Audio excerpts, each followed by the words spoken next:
voice. Move by the light, make a choice. Listen to my voice. I got something to say. This is your Resolve to Read daily reading. It's January 12th, and we're reading from the book of Genesis. When Esau was 40 years old, he married Judith, daughter of Berai the Hittite, and also Basemath, daughter of Elon the Hittite. They were a source of grief to Isaac and Rebekah. When Isaac was old and his eyes were so weak that he could no longer see, he called for Esau, his older son, and said to him, "My son." "Here I am," he answered. Isaac said, "I am now an old man and don't know the day of my death. Now then, get your weapons, your quiver and bow, and go out to the open country to hunt some wild game for me. Prepare me the kind of tasty food I like and bring it to me to eat, so that I may give you my blessing before I die." Now Rebekah was listening as Isaac spoke to his son Esau. When Esau left for the open country to hunt game and bring it back, Rebekah said to her son Jacob, "Look, I overheard your father say to your brother Esau, 'Bring me some game and prepare me some tasty food to eat, so that I may give you my blessing in the presence of Yahuwah before I die.' Now, my son, listen carefully and do what I tell you.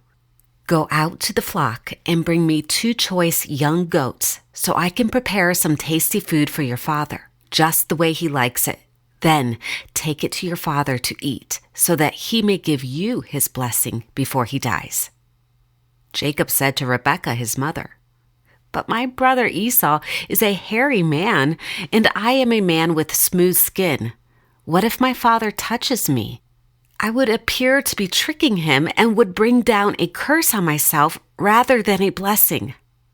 His mother said to him, "My son, let the curse fall on me. Just do what I say. Go and get them for me." So he went and got them and brought them to his mother, and she prepared some tasty food just the way his father liked it. Then Rebekah took the best clothes of Esau, her older son, which she had in the house, and put them on her younger son, Jacob. She also covered his hands and the smooth part of his neck with the goat skins. Then she handed to her son Jacob the tasty food and the bread she had made. He went to his father and said, "My father." "Yes, my son?" he answered. "Who is it?" Jacob said to his father, "I am Esau, your firstborn. I have done as you told me. Please sit up and eat some of my game so that you may give me your blessing." Isaac asked his son, "How did you find it so quickly, my son?" "Yahuwah your God gave me success," he replied. Then Isaac said to Jacob, "Come near so I can touch you, my son, to know whether you really are my son Esau or not." Jacob went close to his father Isaac, who touched him and said, "The voice is the voice of Jacob, but the hands are the hands of Esau." He did not recognize him, for his hands were hairy like those of his brother Esau. So he blessed him. "Are you really my son Esau?" he asked. "I am," he replied. Then he said, "My son, bring me some of your game to eat, so that I may give you my blessing." Jacob brought it to him, and he ate. And he brought some wine, and he drank. Then his father Isaac said to him, "Come here, my son, and kiss me." So he went to him and kissed him. When Isaac caught the smell of his clothes, he blessed him and said, "Ah, the smell of my son is like the smell of a field that Yahuwah has blessed. May God give you of heaven's dew and of earth's richness, an abundance of grain and new wine.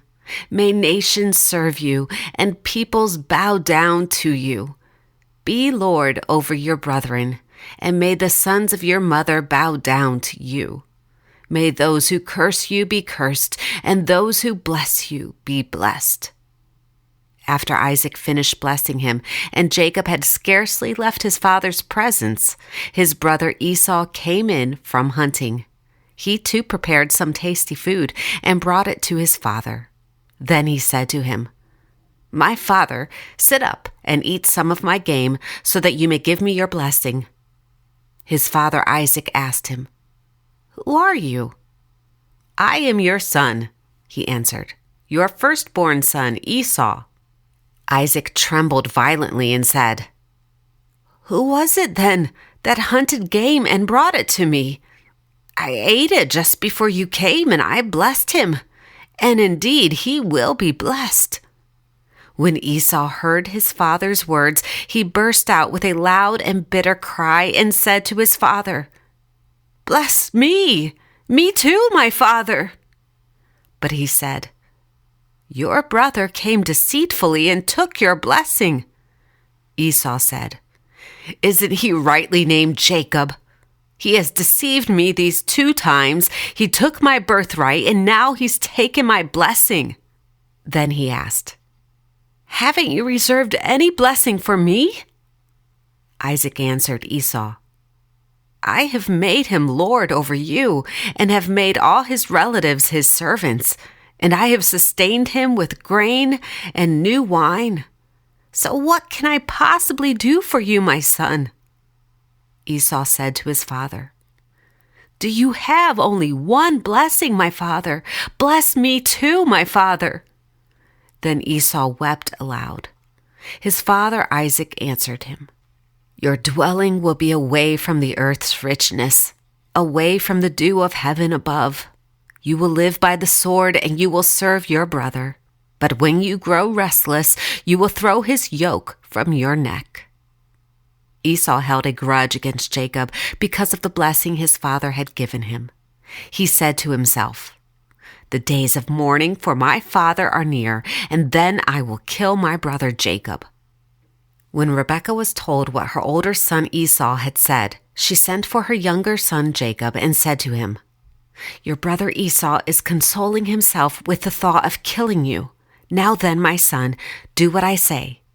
Flee at once to my brother Laban in Haran. Stay with him for a while until your brother's fury subsides. When your brother is no longer angry with you and forgets what you did to him, I'll send word for you to come back from there. Why should I lose both of you in one day?" Then Rebekah said to Isaac, "I am disgusted with living because of these Hittite women. If Jacob takes a wife from among the women of this land, from Hittite women like these, my life will not be worth living."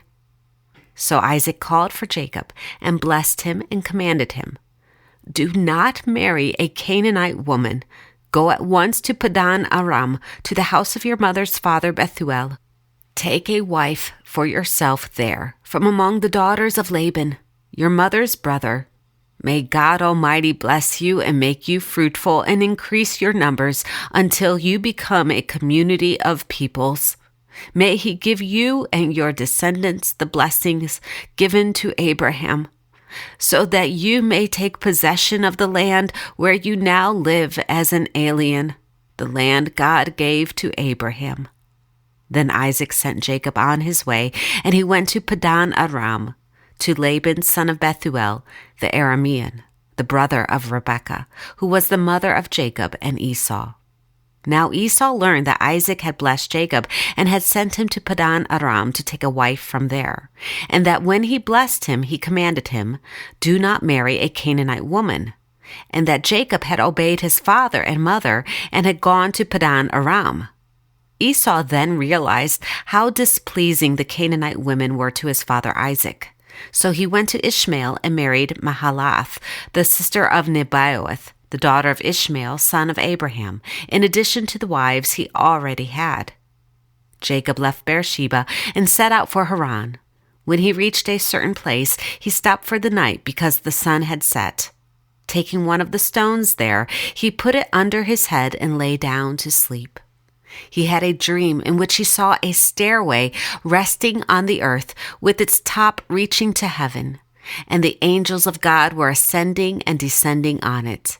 There above it stood Yahuwah, and he said, I am Yahuwah, the God of your father Abraham and the God of Isaac. I will give you and your descendants the land on which you are lying. Your descendants will be like the dust of the earth, and you will spread out to the west and to the east, to the north and to the south. All peoples on earth will be blessed through you and your offspring. I am with you and will watch over you wherever you go, and I will bring you back to this land. I will not leave you until I have done what I have promised you." When Jacob awoke from his sleep, he thought, "Surely Yahuwah is in this place, and I was not aware of it." He was afraid and said, "How awesome is this place! This is none other than the house of God. This is the gate of heaven." Early the next morning, Jacob took the stone he had placed under his head and set it up as a pillar and poured oil on top of it. He called that place Bethel, though the city used to be called Luz.